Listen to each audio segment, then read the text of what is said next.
It is UFC fight week. We have got UFC 327 on our hands, an absolute stacked card. We're going to talk about the main event predictions. We're going to do the prediction video for it. So we're going to jump straight into it. The former light heavyweight champion Jiri Prochazka, ranked number 2, going against Carlos Ulberg, ranked number 3 at light heavyweight. And this is for the vacant championship. Alex Pereira was the champ. Alex vacated. We know Alex is moving up to heavyweight to fight Cyril Gane for an interim title. So obviously the championship's vacant. The light heavyweight title is vacant. These are the two best guys at this second. You know, Jiri being a former champ, he's on a 2-fight win streak over two ranked top 5 guys. Carlos Ulberg's on something like an 8-fight win streak, and he's got really good wins of lately. And we're going to get straight into it. So we're going to talk about Jiri. We're going to talk about Carlos, and then I'll give my predictions. So, the former light heavyweight champion, Jiri Prochazka, had to vacate the title due to injury, so he never technically lost that belt.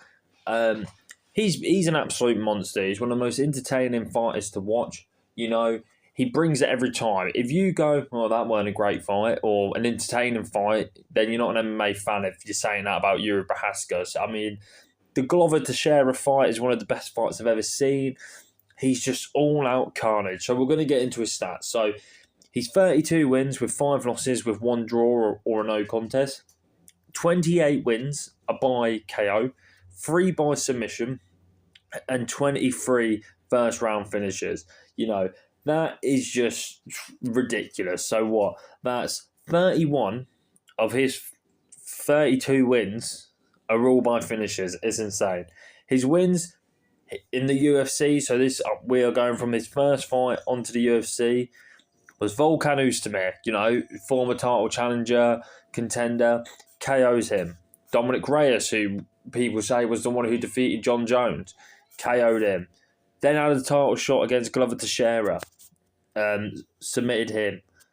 Alexander Rakic, KO'd him. Jamal Hill, KO'd him. Khalil Roundtree, KO'd him. His only 2 losses are to Alex Pereira. That's it. He's lost twice inside the UFC, and they were both to Pereira. I think the way for Yuri's keys to victory here, just be as awkward as possible. We know Carlos Ulberg is a very technical kickboxer. We know Jiri kind of just likes to go in guns blazing, swinging everything. He throws weird kicks. His hands are down. He's all over the place. So I feel like Jiri is in a very good spot. He knows how to turn a fight messy. Khalil, the last time out, Khalil Roundtree was 2 up on the scorecards. Round 3 starts, and Jiri just turned the switch and went for the absolute kill and got the KO. And it was a great KO, If you're going to watch some of Yuri's fights, I would definitely watch the Glover Teixeira fight. I'd watch the Khalil Roundtree fight and the Jamal Hill fight. They're really fun fights to watch. But keys to victory, like I said, I think he's just got to go guns blazing. Maybe, I don't think you should let Carlos Ulberg get into a rhythm, because I think once Ulberg's in a rhythm, it's going to be very hard to get out of it. But at the same time, I think if anyone can get Carlos Ulberg out of a rhythm, it's Jiri Prochazka. But going on to Carlos Ulberg. So, Carlos Ulberg ranked number 3. 14-1. He did lose his UFC debut against Nzechukwu. 8 KOs, 1 submission, and 7 first-round finishes. I mean, his wins, he got Alonzo Menefield. He KO'd him in 12 seconds. Volkan Oezdemir by unanimous decision. Jan Blachowicz by, I think it was split or unanimous. He won by decision. But that was a very weird fight, because that was on the London card last year, I'm pretty sure. And I didn't know how to score it. I didn't know if I would have scored it for Jan Ulberg. It was a very confusing fight to score. But regardless, he beat a former champion. Then last time out, absolutely flatlined Dominic Reyes in the first round. So they've also got some similar wins in that. Like I said, he lost to Nzechukwu, so that's his only MMA loss ever. But Ulberg, he's a tall, rangy kickboxer, coming out of the city kickboxing of, in Australia, where the likes of Izzy, Brando Pekadrich, Dan Hooker, there's so many big names who train out of that gym. and Carlos Ulberg being one of them.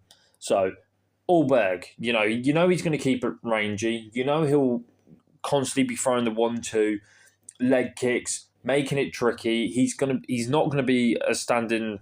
He's not going to be standing still for Jiri just to go swarm on him. Carlos will move. Carlos is kind of he'll hit you with something, move around, then hit you with something, move. He's very light on his feet, what is good for a light heavyweight. Both guys are light on their feet. I think Jiri's a bit more ploddy, but at the same time, he does move. He's done all the slipping and that. Carlos Ulberg is the same. Slipping, movement. He's probably one of the fastest light heavyweights on the feet. And he has got KO power, obviously. I mean, when you are that big and strong, you do have power. So, I think the key for victory for Carlos Ulberg is don't stand still, don't be in the line for Prochazka. Constantly move, be awkward, be tricky in the fact of Ulberg will be kicking you, and the next thing you know, it's 1-2. He's moving around the octagon, 1-2, kick, head, it's very tricky to get a read because he's never standing still. He's constantly on the move. What I think is definitely good for Ulberg. I think Ulberg needs to do that. He can definitely. I think if anything, Ulberg would be getting a decision. While I think Prochazka would be getting a KO if that's the key to victory for him. I mean, my predictions. I'm going to have to go with a Jiri Prochazka KO. I just don't see... I think Jiri is the best in the light heavyweight division. Now that Alex is gone, I think the two best in the division are an Ankalaev and a Jiri Prochazka. I think both... And I'm more in favourable of Jiri Prochazka because we've seen him go against the best of the best. Ulberg, yes, okay, he's gone against Oosterdamir, who's... okay, he's in the top 10. He's always been in the top 10, so he's a solid guy, but he's not that top tier level.